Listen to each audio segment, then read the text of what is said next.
even though the present current resident has not moved out. Uh, you think he's going to leave voluntarily? No, I told a lot of people who disagree with me. Oh, they're gonna move. He's not leaving, and I don't know how embarrassing it's going to be for us to see for him to leave. I don't know what they're going to do because knowing him, he'll put up a fight probably and cause a scene, and he's not going. I don't know. Like I said, how you remove somebody like him? We said they're not going. You You pick him know. up and take him out? That's Well, I just don't think knowing how the new administration is, I don't think they would Well, want it's to not do up that. to the new administration. It's up to the FBI and the security people to do that. The new Well, administration won't be there until he leaves.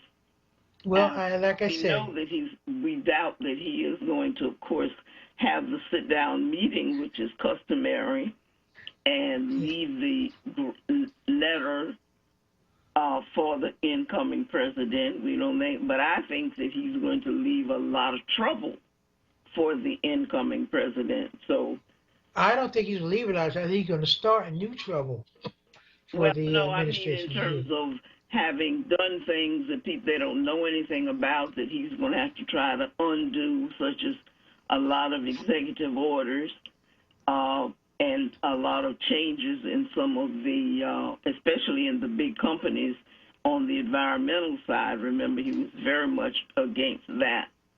So he stopped all those environmental programs that Obama had started and reversed all of that. So we're, almost back where we started 4 years ago.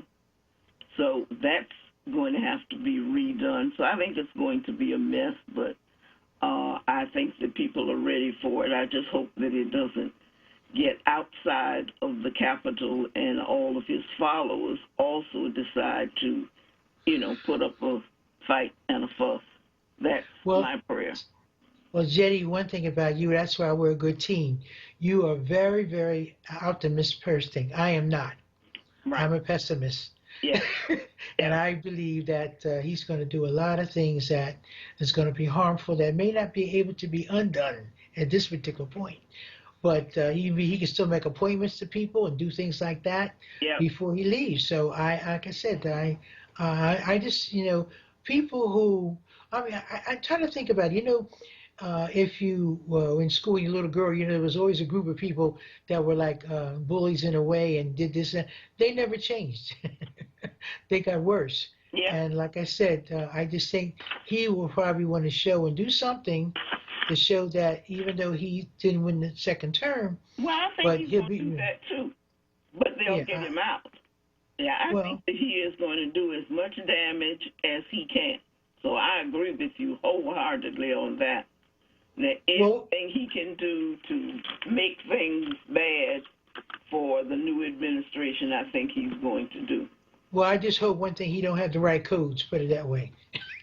Well, yeah, let's not start a war. That's Yeah, bad. because I think he would maybe do something like that just so that he would be still involved. But like I said, I have, I just know that people, like I have people I've known, grown up with, who were a certain way when you were younger, and as they got old, and they turned out the same way, and Yeah, he is there's in there. no hope.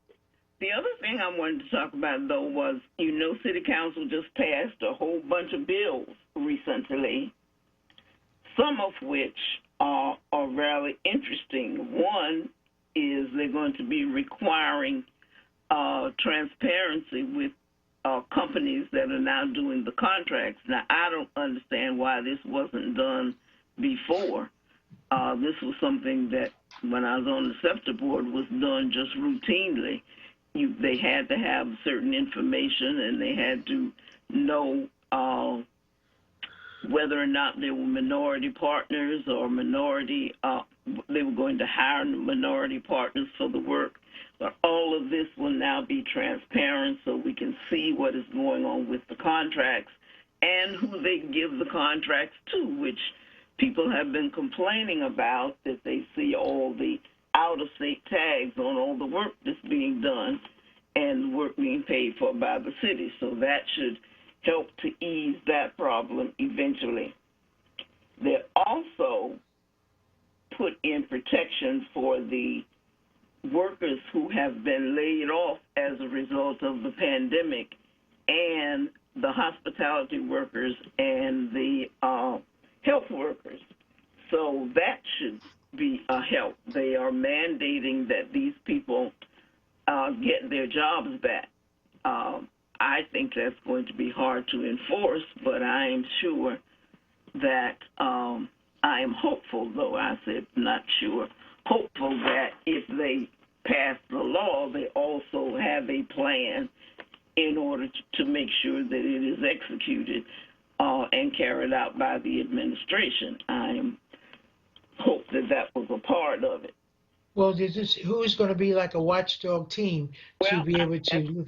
That's the whole thing. I don't know whether they have set up that process. They certainly need to set up that process. There are, of course, as each there are offices that are supposed to be watching and monitoring these contracts anyway. So I don't know whether they're going to add that responsibility to them and to the supervisors, or they're going to set up a new process for it. So we'll have to wait and see how that works out. But it certainly needs to be done. Well, like I said, there's so many things that people know about what's happening in 2020. I mean, like, is it going to spill over to 2021? I was talking to someone that was saying that, they can't wait till 2021 comes. I says, well, really nothing's really changed. You're just flipping a calendar for another day. I mean, what makes it so different that you think it's going to be different the next day? Because that things are going to get better. That's a nice belief. They also did something about the guns, which everybody is talking about. They have made it illegal. People were making these guns with the, and I don't know how they're doing it, but they're supposed to be doing it with the 3D service on the printers and all that kind of stuff. Mm-hmm. And these guns have no numbers on them, so they can't be traced, and they have made that illegal. They call them ghost guns. The people make themselves, and therefore they have no license for them, and police don't know anything about them until they pick them up, and then they can't be traced. So they have outlawed that. And they also had a program started. Well, they actually lengthened the program that they already had in terms of deferring the collecting of rent by the landlords and putting the tenants out. So that's additional protection for the tenants. I understand in hearing them report that the tenant organization and the landlord organizations are now talking to each other regarding this. So that is certainly a hopeful sign, because everybody is hurting. Because if you don't pay the people rent, the people can't continue to, those people get using that for their livelihood. We're not talking about rich folks usually with these little properties that have those tenants in them. With houses and all of that, we're not the wealthy ones. They're making fine, but these people who rely on this rent for their livelihood. Yeah. So if the rent isn't collected, then they're as bad off as the tenant. Plus, it's going to make a lot of people's credit bad, because the credit bureau doesn't care about whether or not you pay or not pay. Even trying to restore it is very difficult. Yeah, well, they've now got credit organizations that are working with people to do that, and those housing counselors do some of that.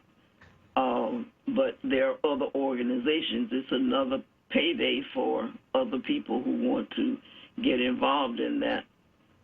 Yeah, but I'm just saying that I know several organizations have always been working with trying to straighten the credit, but the credit bureau, for some reason, the Equifax, they really don't care to a certain point, and it's very difficult to have anything removed from them. Matter of fact, I know people that I knew had to wait, like, was it 5 years, something like that, if they had a bankruptcy, those things only because they couldn't pay. So like Well, the we hopeful. bankruptcy is actually their statutes which determine how long and what can be done in that. So that's regulated. You know, when you go into bankruptcy, that those kinds of things are the byproducts of it. So that's why they try to keep people from going into bankruptcy, but to, settle it in some other way, because it does mess up your credit for several years thereafter. We now have a street named for Dr. Lomax. Did you know that? Yes, that was good. Yeah. That was also done by City Council recently. Yes. So, we hope that all of these things help to solve the problems that we have and that people are complaining about. I just got a notice here that Eamon Brown is on the line. So can we go to Eamon? Is he there? Yes. Hello. Good afternoon. Good afternoon, my state rep. How are you? I'm doing fantastic. How you guys doing? And my state rep too. Yes, and your neighbor. Yes, my neighbor. He's my neighbor, Mr. Eric. So he does anything, I can always tag him on the elevator. That's right. Yes. Privilege. I understand you have opened your office. You want to make that announcement for us and give us the location and talk about the staff. Yes. So our office is now open, by appointment only. So the constituents of the 190th Legislative District would need to call our office at 215-879-6615. The number again is 215-879-6615. And it is the same phone number that it has been for over 10 years, 12 years. Okay, wonderful. That's a great move. Yes. You mean that was the same phone number for the previous state reps, you're saying? Yeah. Yes. Oh, okay. That makes sense. That's good because people may not, know they can call that number, Yeah. That's good, yeah. We do have a new location. We are now located at 4602 Lancaster Avenue. And that again is 4602 Lancaster Avenue. And we have some very important deadlines coming up that I wanted to share with the listeners. Wonderful. So, yes, we have PA property tax and rent rebate for 2019 application deadline is December 31st. So if you earn under $35,000 per year and are 65 years or older, or are permanently disabled, or a widow between 50 and 64 years old, you may qualify. So the deadline is December 31st, 2020. And again, this is for the PA property tax / rent rebate for the 2019 year. And where can they get their applications? So if you want to complete it online, you can at www.revenue.pa.gov, and you can just navigate or search general tax information or property tax, and it'll take you right to it. But our district office can assist you if you call that number, and you can schedule an appointment, and we'll help you out. We'll get it taken care of for you if you qualify. Okay. Yes. That's good. Yeah. That means they only have about a week so now. Yeah. Yes. Yeah. Okay. So anyone who's listening, make sure that you work on it starting like really tomorrow. Don't wait until like after Christmas due to the fact that you may need to get an appointment, and that way they'll be able to maybe do this before the end of the year. Right. Yes, and that phone number is if you live in the 190. But you can, wherever you live in the city of Philadelphia or in the state of PA, you can reach out to your local legislator, and their office will be able to assist you. Wonderful. Yes. And then we also have, our office can also assist you with the LAHEAP application. So several people may qualify for up to $1,000 grant. The deadline is April 12th, 2021, or if the funds run out. So LAHEAP is very important right now. It is cold. I know I know us in our building, we need to fill it out. It gets chilly sometimes. Yeah. so I know that $1,000 grant will definitely come in handy. And then one other important thing that we can help you with is your unemployment and your emergency compensation. That deadline is December 31st as well. Okay. So these are all immediate resources that we can tap into. Call your state legislator's office, and I'm sure some of my wonderful colleagues will be happily ready to assist you and their staff. I meant to ask you, is anybody in any office anywhere? Yeah, you have some offices that are open like a few days a week. I mean, council, or is it legislators, senators? I mean, who's anybody that you know of that's open? Yeah, well, I think everybody is operating the same by appointment only. So the appointments are in the office. But of course, if someone walks in and they need help, and if we're available, then we'll do the best we can. But we prefer that people call, leave a voicemail if we don't answer, and somebody from the team will get right back with you, figure out what the need is and how we can be of assistance, set up your appointment, and get you in and get you out. Have you selected your staff yet? Yes, I have a wonderful team. So we have Miss Yolanda Mack. She is our Constituent Services Director. She is very knowledgeable and she's highly trained on constituent services on multiple different levels. And then we have Dawn Collin, Chief of Staff. She is experienced and militant, cracks the whip when she needs to, keep me in line. I'm the only one who needs the whip, I guess. And then we have a young man from 56th and Market named Antonio Porterfield, and he is our community relations person. And he's fired up and energized like myself. So it's going to be like me times two running around the district. All right. Yes. Very good. So the same number will work to contact any of them if people have any kinds of problems or complaints. Yes, and please don't hesitate to call that number if you have any problems, because you never know where we could be of assistance, or if we can point you in the right direction, then we will do so. Okay, tell us what you've been doing since you have started to work so early. Oh, okay. So I have been in Harrisburg a whole lot. Meeting people, building relationships, finding where the resources are,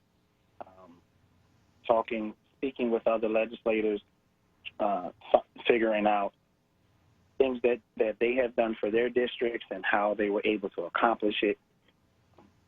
I've been to, at least in the last 3 months, I visited over 25 districts and met with the state representatives and some senators. Some Republicans. Yes. Oh no!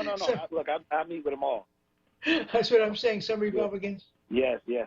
So if I'm driving through a county and it's a Republican county, I don't mind reaching out saying, "Hey, I'm in your town. Are you available?" And then everything has been wonderful. What's the climate like in Harrisburg? And I don't mean the weather. You mean mask or no mask? Yeah. So you have your handful of people who still don't believe that this thing is real. You know, so, but then you have the leadership. You know, they wear masks themselves, but they don't. I don't think she was talking about masks. I think she was talking about. Am I correct, Jay? It was someone else, right? Well, that's part of it. Yeah, that's We were part of talking it, because the that says a lot. Yeah, you know, that says a lot. That lets you know what kind of people you're dealing with. Yeah. You know, but you know, there's not that many people up there now. So when you do run into somebody, it's usually a good interaction. Mm-hmm. But you know, things might be different when there's hundreds of people up there and people start acting kind of weird. But I'll say that West Philly, I believe we're in good shape. You know, we have been able to get some things accomplished already through some relationships that was built, and I think we made the right decision in June. Well, one thing about it that we're letting you know that you have our voice to give us a report to the people on a monthly basis if you would like to do that, so we can know what's going on there, and also maybe support you for maybe some bills you're trying to get accomplished across like that. So you have our voice here to be able to let us know what we can do to help. Yeah, I would love that. I would love that. We have some from our office. We're putting out a survey soon, and it's just like a constituent temperature check survey, seeing what their issues are, seeing what their needs are. Mm-hmm. You know, checking in to see what are some things that they would like to see changed in their communities, especially like state-related things that our district office can take care of, or that we have access to, and just to see how much they're involved with their communities. Are you involved in your community meetings? Are you getting adequate notice for your local zoning hearings and things of that nature? Do you know what's actually going on in your community? Would you like more notice? Things of that nature, just so we can all be on the same page. So that'll be going out electronically. It'll be going out physically in the mail, and then in some buildings, some of the property managers will be letting the residents fill them out, and then we'll be picking them back up. You know, just so we're all on the same page and people know who I am and what I'm here for, and that I am here to serve you. It's no longer about Almond Brown. It's about almost 70,000 people of West Philadelphia and portions of North Philadelphia. All right. Okay. Well, we're listening. Like I said, next month you'll be sworn in, and maybe you would say you can give a call in next month to let us know what you've done so far when you're, I guess it was so many days you've been in office, and some of the things you want to do. You have our support here to let us know in the community know what you have done or what you're going to be doing. Okay? Yes, ma'am. Thank you so much for that. You're welcome. Not a problem. Thank you for giving us the good news and alerting our community as to what we can expect. We appreciate you, and we are proud of you. Oh, thank you so much. I wouldn't be who I am without you, wonderful women, strong Black women you are. Yes, especially my Jetty. Well, thank you. Oh, okay. You too. All right. All right. Thank you. Take care. Take care. All right. You said we use text. We have a person on the phone named Paul. That's still on the phone? Is that correct? Do we have somebody named Paul on the phone waiting? Hello? I don't know. Hello?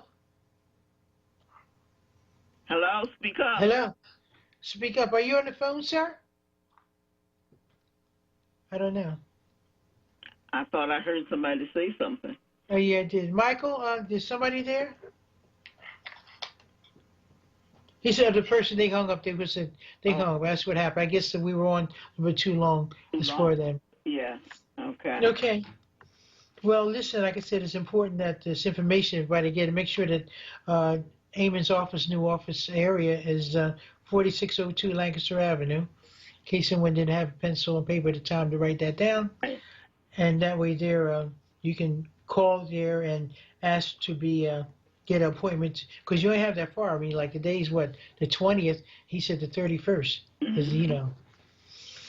So Jay, some of the things I want to talk about just before we do is to make sure as of this particular time, people need to start thinking about saving money, and we need to about buying a house. And even though we're talking about people renting, and they may not be able to stay there because they have lost their position, but all of us need to get together. Young folks need to get together with your parents, or either your siblings, or either people together to start buying property.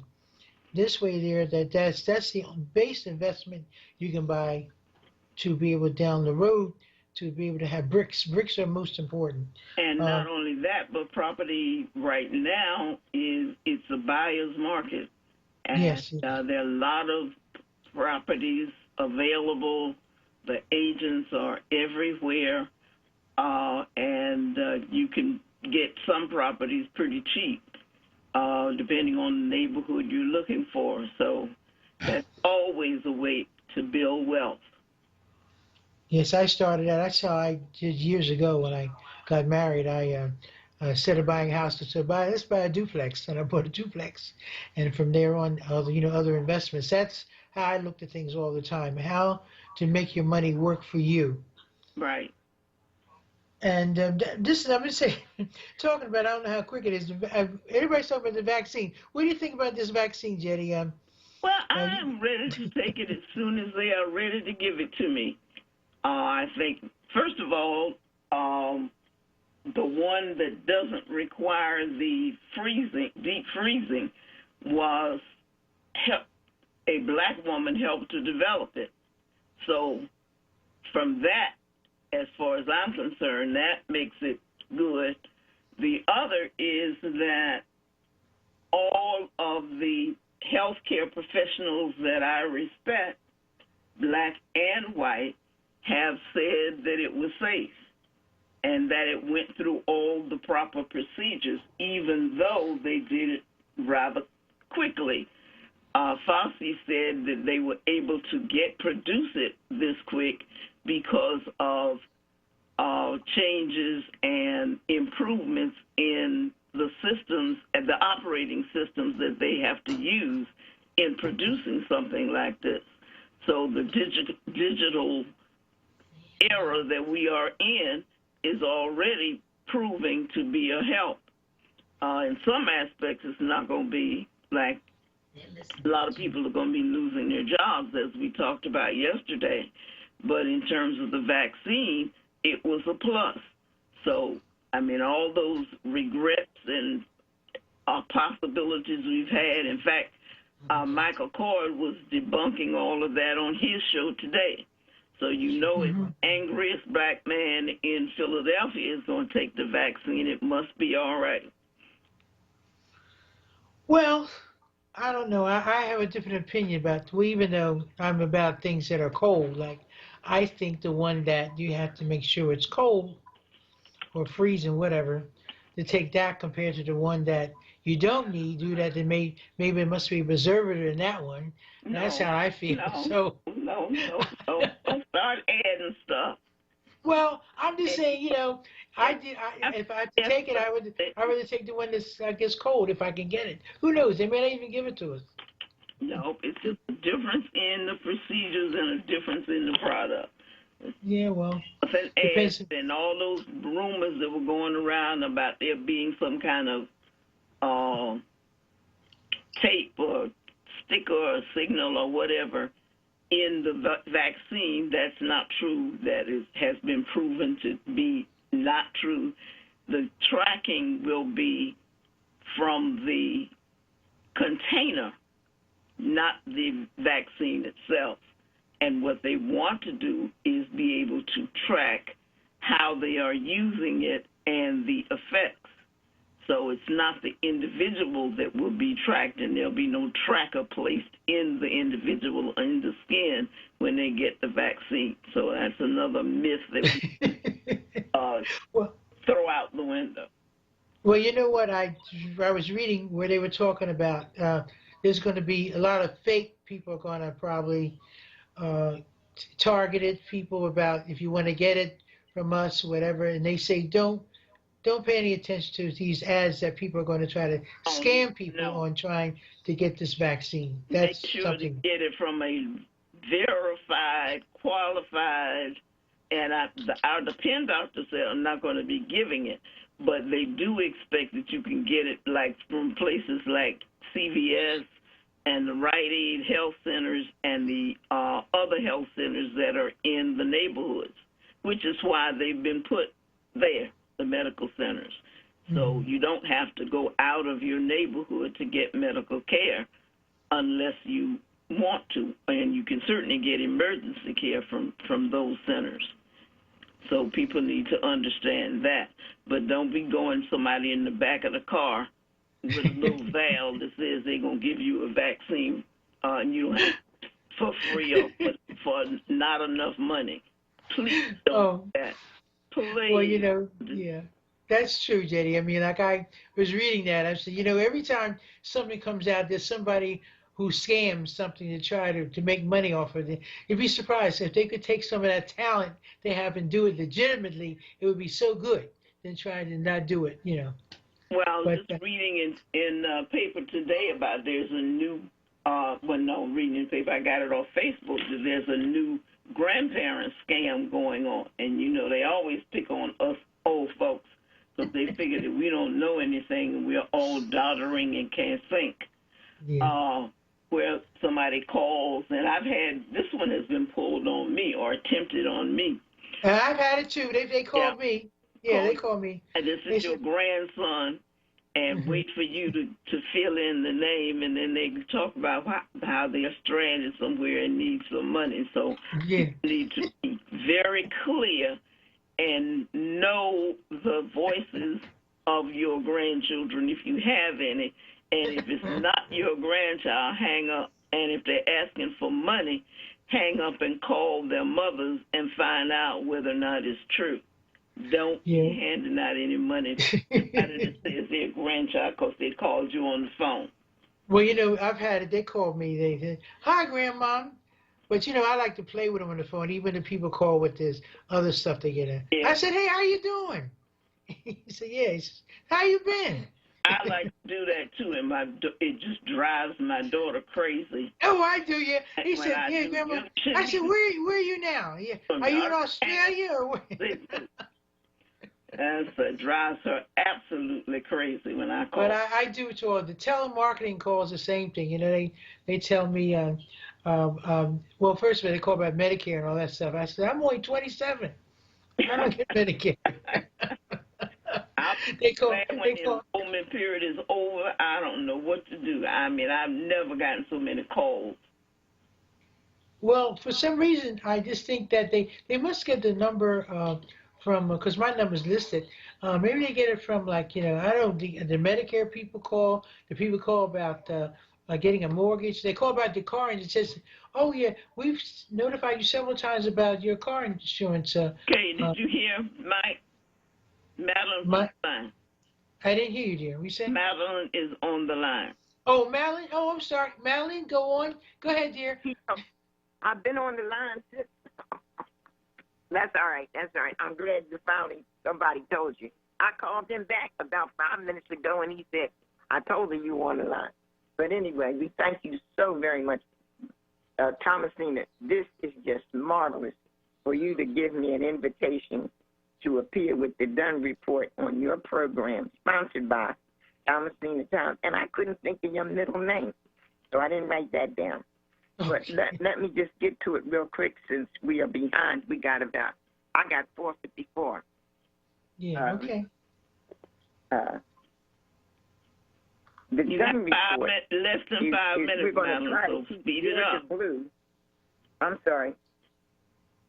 Go ahead. I'm sorry.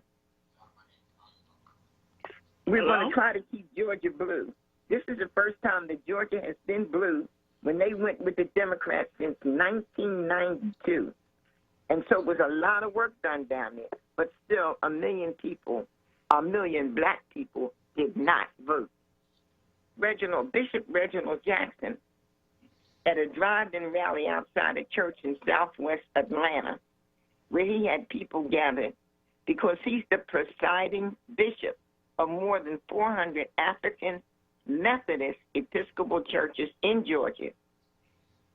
As horns honked and supporters cheered, he was pushing them on to get to the polls and to encourage their relatives and friends to get to the polls for several reasons, namely because this is at stake is the Biden new program, Rebuilding America, a $15 an hour minimum wage, rebuilding the unions, rebuilding things that we send to have made overseas.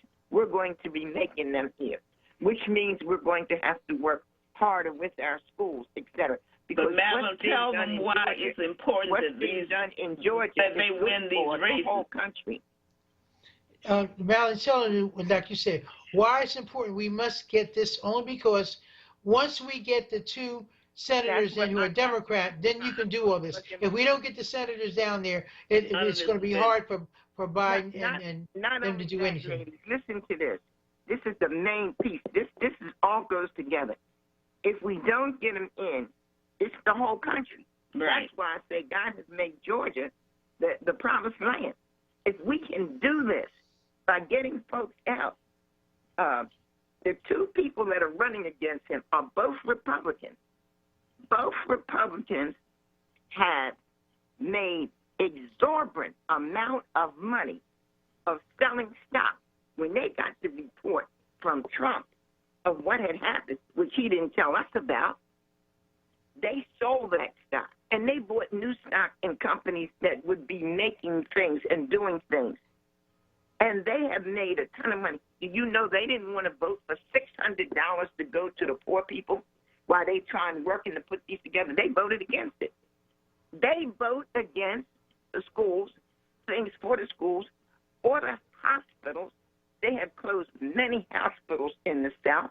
Even Philadelphia, Mercy Douglas is closed, Hahnemann closed, and I don't know what else is on the verge of closing. But you understand that the things that we need, that's everyday kinds of things, are in jeopardy. If these Republicans it will do the same thing it did for poor Obama when he couldn't get his stuff passed, and he finally found a way to get affordable health care passed.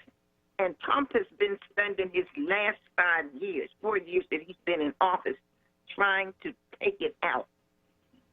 We need these seats. These 2 seats will make the difference for the poor people of this whole country, not just for Georgia, not just for the South, the whole country. And so I'm begging you, I'm pleading with you to call people you know that live in Georgia, and very nicely. If they have voted, we thank them very much, because I called Making Georgia was my thing the other night for the NAACP, and 4 of them boys had went to vote the first day. I loved it. Don't be waiting. They opened the polls on the 14th. That was your last registration. They also have early voting there too, Madeline. Yes, they do. They've been voting since the 14th. Yeah, they've been voting. So call people, like she says. I'm sorry. You have a place for them to send money? I'm not asking for money now. I think this is for me. I can ask for money. Sure, we need money. I need them to vote. This is what I need right now, Jetty. I need everybody to call people and have the points to tell them why it is so important for them to vote. That's what I was trying to stress here. If people can give money, they can also have people who can volunteer. They can pay volunteers to go out and knock on doors and go up and get literature and things like that. So it's always important. I don't care what you run for. You need money in all elections. all the time. But Madeline, listen, we hope what's happening. I'm just saying at this point, what Stacey Abrams is there. Stacey Abrams has put together the most marvelous, which is why they won this. Madeline, we're out of time. We will be back here on January the 17th. Okay, hoping everything will be done by that time. All right. But you have the you'll have the report about what happened. I got 5 minutes. You don't have 5 minutes. Thank you. I appreciate it. Thomas, thank you for sponsoring the hour. Jetty Newkirk, we were glad to hear your man is doing a good work.